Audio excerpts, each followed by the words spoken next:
একের পর এক জীবন ছিনিয়ে নিচ্ছে নেশা। মারাত্মক সব নেশা সামগ্রীর করাল গ্রাসে আরও এক যুবকের মৃত্যু। ঘটনা রাজধানীর কামারপুকুর পাড় এলাকায়। অজ্ঞাত পরিচয় ওই যুবক কামারপুকুর পাড় রাস্তার পাশে পড়েছিল। খবর পেয়ে ঘটনাস্থলে যায় ফায়ার অ্যান্ড ইমার্জেন্সি সার্ভিস দপ্তরের কর্মীরা।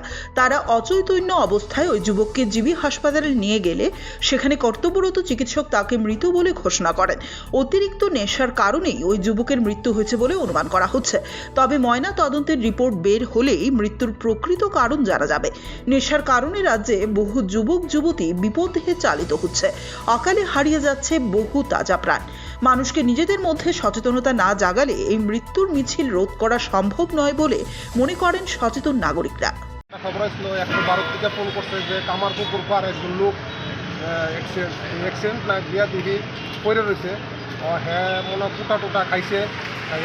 যে সময় আমরা আনি ওই সময় প্রাণ আসলো, মানে ডাক্তার আইসে করে চলছে তারা ডেড মারা গেছে। নাম কিছু জানেন? নামটা পাইছি না, আননোন। বয়স কিরকম হবে? বয়স 28। দেখে কি মনে হয়েছে, মানে এটা কি আসলে 28 মানে কি মনে হয়েছে, রাস্তাঘাটে থাকতো নাকি? রাস্তাঘাটে থাকতো। মৃত্যুর কারণ কি, মানে অতিরিক্ত নেশা? কারণ তো আমরা তো সত্যি কিছু কইতাম না। এটা টুটা বা যে কোনো একটা কোনো কিছু নাশকতামূলক খাইছে। যেখান থেকে আপনারা আনছেন ওখানে নেশা কিছু পাইছেন না, এটা তো পাইছি না। আমরা ইয়ানো দেখছি 112 পুলিশ স্টাফ আসলো, তারই আমরা কল করছি। Bureau report, CNTV.